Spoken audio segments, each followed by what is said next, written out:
Hello बच्चों, class 12th में आपका बहुत बहुत स्वागत है। इंग्लिश सेक्शन में आपका 4th चैप्टर प्रोज में से कंटिन्यू था होम कमिंग, जिसमें आपने करीब 6 पार्ट पढ़ लिए थे, 6 या 7 पार्ट पढ़ लिए थे। और अब आगे कंटिन्यू करते हैं यहाँ से। There was no more backward boy in the whole school than Phatik. Phatik से ज़्यादा, ये उस समय की बात है जब फटिक अपने कोलकाता वाले घर पहुंच गया था, अपने मामा के घर पहुंच गया था। वहां जाकर बहुत ज़्यादा अकेलापन महसूस करता है, बहुत ज़्यादा शोषित महसूस करता है और उसके टीचर्स भी उससे बहुत ज़्यादा परेशान रहते हैं, उसे मारते हैं। उसके घर में उसे बहुत ख़राब माहौल मिलता है। उसकी मामी भी हमेशा उसे क्रिटिसाइज़ करती रहती है, उसे उसकी आलोचना करती रहती है, उसे हर तरह से उसको इंसल्ट करने की कोशिश करती है और मौका ढूंढती रहती है। अब आगे, there was no more backward boy in the whole school than फटिक।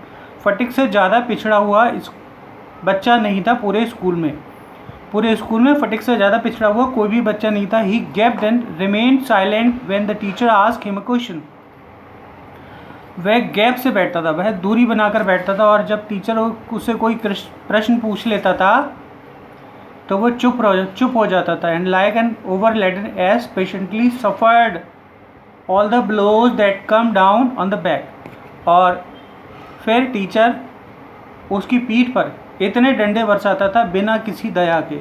उसके ऊपर डंडे बरसाना उसका काम ही था, और वो उसका पिटना काम था, टीचर का मारना काम था, बस ऐसे काम होता था। When other boys were come out at play, जब दूसरे बच्चे खेलने चले जाते थे, he stood wistfully by the window and gazed the roof of the distance houses.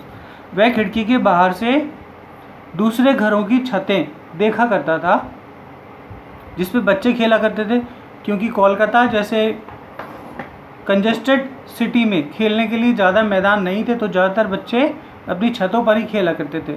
And if by chance he spied the children playing on the open terrace of any roof, किसी छत पर जब किसी बच्चे को खेलता हुआ देख लेता था, his heart would act and with longing, उसके हृदय में इच्छा प्रकट होने लगती थी कि वह भी जाकर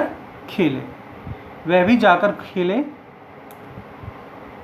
एक दिन, वन डे ही समन्ड अप ऑल हिज करेज, एक दिन उसने अपने सारे साहस को इकट्ठा करके अपने मामा से कहा, and asked his uncle, when can I go home, मैं घर कब जा सकता हूँ। ये छोटी सी गुजारिश उसने अपने मामा से की। हिज अंकल आंसर्ड, उसके मामा ने उत्तर दिया, वेट, रुको, टिल द हॉलीडेज कम, क्योंकि मामा जा भी नहीं सकते थे, मामा भेज भी नहीं सकते थे अकेले, तो वो तब तक का इंतज़ार करने लगे जब तक कि छुट्टियां नहीं आ जाती। तो उन्होंने उस बच्चे को, फटिक को, अपने भांजे को रोका और कहा, रुको, जब तक छुट्टियां नहीं आ जाती, जब तक कि हम यहीं रुकेंगे, हम नहीं जा सकते। But the holiday would not come till नवंबर।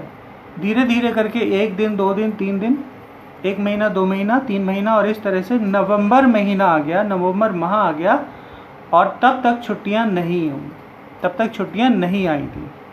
इस तरह से धीरे धीरे समय बढ़ता गया। And there was a long time still to wait, और अभी भी बहुत लंबा समय था। नवंबर के बाद बहुत लंबा समय था। गर्मियों की छुट्टियाँ नहीं, गर्मियों की छुट्टी बच्चों कब आती हैं? जून में, मई में, जून में आती हैं। तो इस तरीके से 5 महीने लगभग और थे जब फटिक अपने घर पहुंचता, अपने माँ से मिलने, अपने भाई से मिलने, अपने दोस्तों से मिलने पहुंचता। One day, next passage, one day Phatik lost his lesson book. एक दिन फटिक की लेसन बुक हो गई, पाठ पढ़ने की बुक हो गई। Even with the help of books, यहाँ तक कि किताब की मदद के बिना ही had found it very difficult indeed to prepare his lesson. उसे अपने पाठ को तैयार करने में बहुत परेशानी आ रही थी, पढ़ने में बहुत दिक्कत आ रही थी, बहुत परेशानी आ रही थी।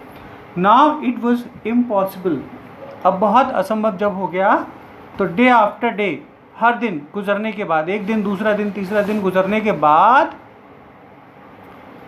The teacher would cane him, teacher उस पर डंडे चलाया करते थे, ठीक है, मर्सीलेसली, बिना दया से, जितना मारना था उतना वो मारते थे।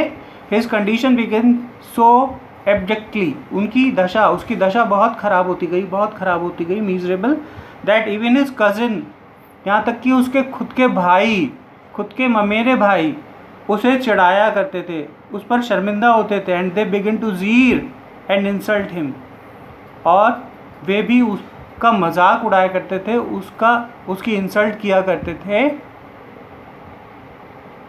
More then in other boys, दूसरे लड़कों से ज़्यादा उसके सगे मामा के बेटे उसका मजाक उड़ाया करते थे।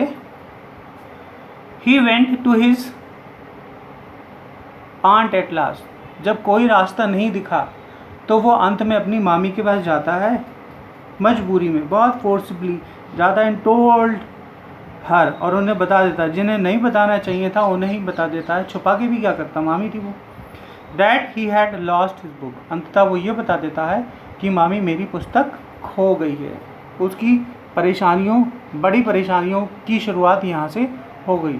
ओके बच्चों, यहीं तक पढ़ते हैं।